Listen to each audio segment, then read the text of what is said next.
Pour débriefer cette formidable affiche entre le Barça et le Bayern, mais également pour revenir sur l'intégralité des rencontres du mardi et du mercredi. On est toujours en compagnie de Vicage Jorasso, de José-Pierre Fanfan, de Philippe Doucet, de Romain Hussonnois. Et voici le programme de ce magazine. Comme promis, donc, on débriefe ce match que vous avez suivi en intégralité, en exclusivité sur Canal Plus Sport. Et cette démonstration du Barça face au Bayern. C'était donc la rencontre à suivre sur notre antenne. Et puis on reviendra également sur le match fou du Real Madrid hier soir contre Dortmund, porté par Vinicius. Les Madrilènes rôle pour l'emmener vers le but et il garde la vitesse, il garde la puissance malgré le retour de Upamecano. Pour revenir sur ce qu'on se disait en avant-match, vous parliez du tiki-taka barcelonais qui était toujours un petit peu dans la cuisine locale, mais là vous avez parlé de verticalité essentiellement, non ? Oui, effectivement. Donc, à la récupération, en tout cas, dès qu'on peut apporter la vitesse au jeu, donc on l'apporte du côté des hommes d'Hansi Flick. Ils ont un joueur, Rafinha, qui prend plaisir à attaquer dans le dos des défenseurs, un dévoreur d'espace qui ne rechigne pas aussi donc à l'effort et qui est logiquement récompensé ce soir. Il y avait deux stratégies aussi sur un point défensif, deux blocs qui jouent très haut. Côté Blaugrana, on joue vraiment le hors-jeu. Parfois, ça paraît basique, mais bien aligné, on joue le hors-jeu. Donc, c'est-à-dire qu'on évite d'avoir des courses justement donc à faire en mettant l'adversaire en jeu. Côté bavarois, c'est l'inverse. On n'a pas toujours les qualités de vitesse, à l'exemple d'Upamecano, mais par contre, on décide de suivre l'attaquant et à chaque fois, on s'est fait piéger. Donc, c'est pas une même maîtrise, c'est un choix. C'est un choix pour, de défense, mais force est de constater qu'il n'a pas fonctionné donc, côté bavarois parce qu'ils n'ont pas les hommes pour, justement, avec les qualités de vitesse pour compenser ces déficits. Philippe, à la pause, on disait, voilà, réalisme presque parfait pour le Barça qui avait donc frappé 3 fois au but pour 3 buts inscrits. Sur la globalité de cette rencontre, qu'est-ce que vous dites de cette supériorité catalane? C'est une masterclass du Barça ou pas? Oui, ça a été quand même très bien mené, très intelligent. Ils ont fait un match hyper intelligent et bien servi évidemment par ce réalisme, mais ils ont fait un match hyper intelligent, ce qui fait que le Bayern a été complètement assommé. Ça, c'est un peu la différence avec, vous parliez tout à l'heure d'un match éliminatoire. À 3-1, le Bayern aurait commencé à se dire bon, si on marque un but, ça peut permettre au match retour peut-être, etc.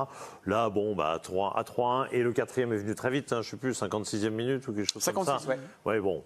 À 4-1, c'est terminé, bon, on arrête, on passe à la semaine prochaine, et puis voilà, on oublie, et puis les 3 points sont acquis, puis très bien, on n'en parle plus.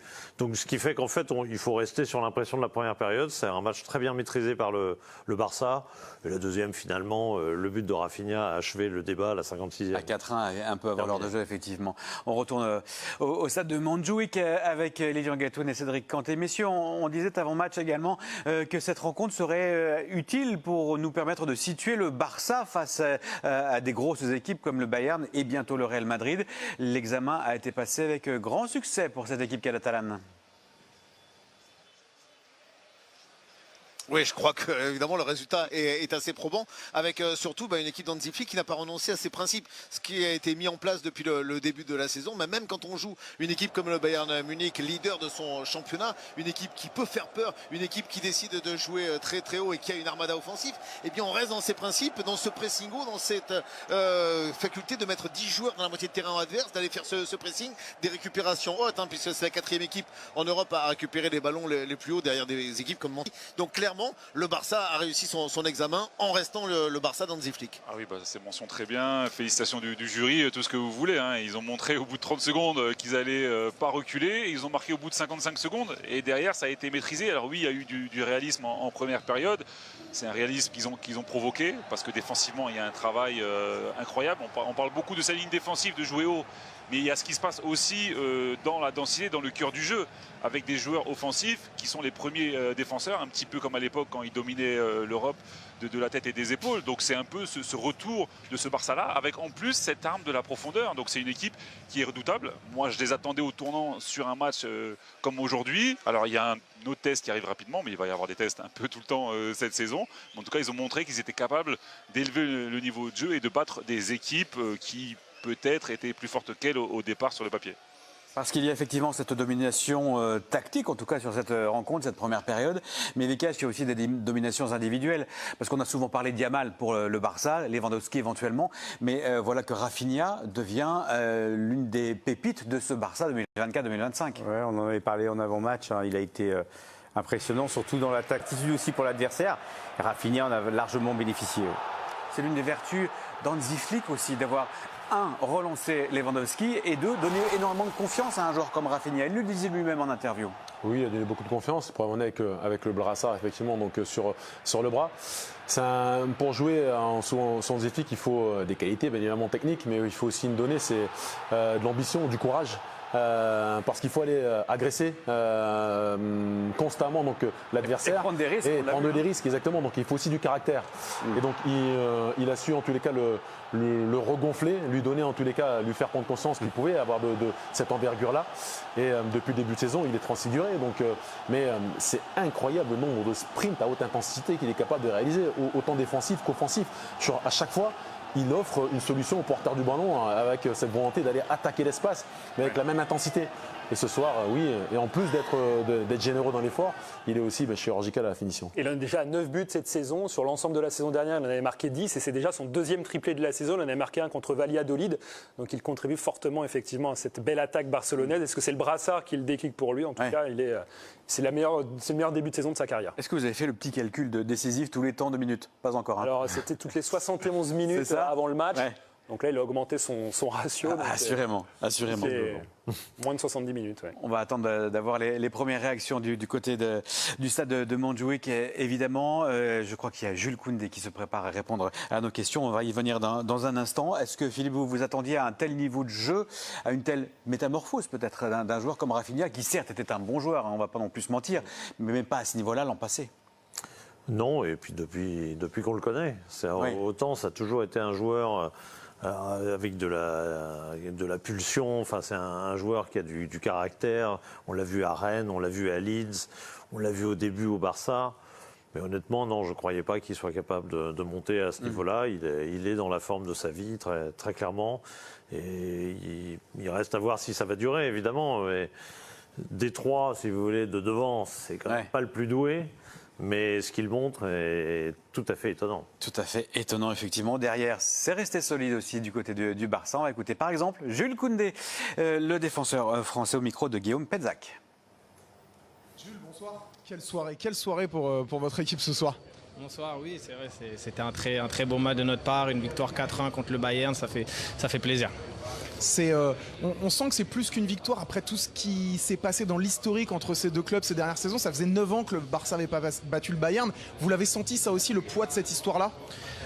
Je dirais un petit peu, c'est pas quelque chose sur lequel on s'est vraiment concentré avant le match, parce que comme l'a dit le coach, le passé c'est le passé, c'était des joueurs différents aussi quelque part et des équipes différentes, mais bien sûr je pense qu'il y a aussi au niveau pour le public, pour les fans c'était important, et pour nous surtout c'était notre premier gros test on va dire de la saison, et c'est la Champions League, c'est le plus haut niveau, donc c'était un match important. Ce soir une vraie démonstration face à un autre gros cadre européen. Qu'est-ce que ça dit du niveau de votre équipe en ce début de saison? On est dans la continuité, je pense. On continue à bien faire les choses ensemble. Et quand on est comme ça, avec aussi des individualités qui sont très très performantes offensivement en ce moment, forcément, ça nous permet de pouvoir réaliser ce genre de performance. Ça, c'est une passe décisive pour la prochaine question. Les individualités, Rafinha, dites-nous juste un mot sur Rafinha. Il a été exceptionnel ce soir. Oui, je pense que voilà, comme je dis, il est vraiment dans une très très grande forme depuis le début de saison. Et je dirais même depuis le début de l'année. C'est un joueur qui a toujours tout donné pour le collectif, qui travaille énormément. Et on est très content pour lui qu'il soit récompensé en ayant ce genre de performance et surtout qu'il aide l'équipe à gagner. Et vous, à titre personnel, vous êtes maintenant un des meilleurs latéraux droits d'Europe, hein, on peut le dire, non? Ça, je vous laisserai vous faire votre opinion, mais c'est vrai que je prends du plaisir, je sens de la progression à chaque match et je me sens de plus en plus à l'aise, donc on va continuer sur cette lancée. Super, bravo Jules, merci, bonne soirée. Merci beaucoup, bonne soirée.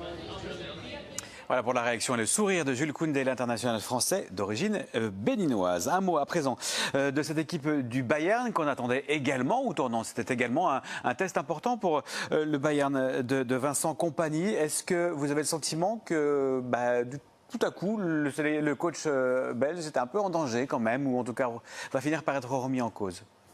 J'espère pas pour lui, parce que ce serait un peu tôt, puis ce serait un revirement un peu rapide. Après, il va falloir lui qui se remette en cause et peut-être son style. Je veux dire, si tu décides de faire le pressing autant que ça, et à chaque fois que tu es transpercé, tu es en danger, à chaque fois qu'il y a une balle dans la profondeur, tu es en danger parce que tu gères mal cette profondeur, alors que tu sais que c'est là que ça peut se jouer, il y a un réel problème. Il y a une adaptation. Il en a parlé en début de match en disant, nous, on ne s'adaptera pas, on joue notre jeu, quel que soit l'adversaire. Il va peut-être falloir qu'il adapte un petit peu son style, parce que sinon, il va se faire transpercer à chaque fois. Retour auprès de Lilian et Cédric, toujours à Montjuïc. Messieurs, un mot également sur cette équipe du Bayern. Je vous entendais, Cédric, parler de manque d'équilibre général dans cette équipe du Bayern. Certes, devant c'est très fort, mais globalement, l'équipe est mal équilibrée selon vous? Comme a dit Vikash, dès que l'adversaire appuie là où ça fait mal, ils n'ont pas cette capacité à récupérer le ballon haut. Ils ont trop subi et derrière, ils ont des joueurs évidemment exceptionnels. On parle du Bayern de Munich, mais dans l'attitude défensive, pour moi, il n'y a pas ce qu'il faut. Je sais que le grand FC Barcelone à l'époque, c'était aussi un peu déséquilibré, mais vous aviez des défenseurs qui mettaient le pied, qui taclaient et qui faisaient tout pour empêcher l'adversaire de marquer. Là, on les a sentis défendre très proprement. Mais face à une équipe du FC Barcelone en feu, c'est pas suffisant. Et j'ai l'impression que dès que le niveau s'élève, ils sont pris en profondeur, malgré les qualités de vitesse qu'ils ont, encore une fois. Donc c'est quand même assez paradoxal. Donc il va falloir que Kompany, dans son style, il trouve un équilibre, une équipe efficace contre les petites équipes, contre les grosses écuries, parce que l'ambition du Bayern, c'est toujours d'être au plus haut et de gagner la Ligue des Champions. Merci beaucoup Cédric Cantet, merci beaucoup Lilian Gatoun. Faites attention en redescendant la colline de Montjuïc pour le prochain match. On vous retrouvera évidemment sur nos antennes. Parlez-nous, vous également José, de cette équipe du Bayern. Au niveau défensif, il y a un souci ou pas? C'est trop scolaire, c'est trop friable, c'est quoi? Je pense que c'est pas son style, je pense que c'est l'identité qu'il veut mettre donc, à cette équipe. Encore une fois, cette prise de risque, elle est assumée. Donc il sait qu'il a de l'espace effectivement donc, dans le dos de sa défense. Dès l'instant où son milieu de terrain donc, est transpercé. Pendant son milieu de terrain, il y a comme individuel ce soir. Kimmich n'a pas fait un gros match. Müller en première période non plus, donc il a été absent. Et après derrière, justement, en laissant des espaces derrière, ces défenseurs ne sont pas rassurants. Je ne trouve pas que ce soient des défenseurs en capacité. Alors sur une ou deux actions de temps en temps, ils sont capables bien sûr de gérer des coups, mais constamment, ils sont plus en difficulté que dans un registre dans lequel justement ils sont capables de rattraper les erreurs.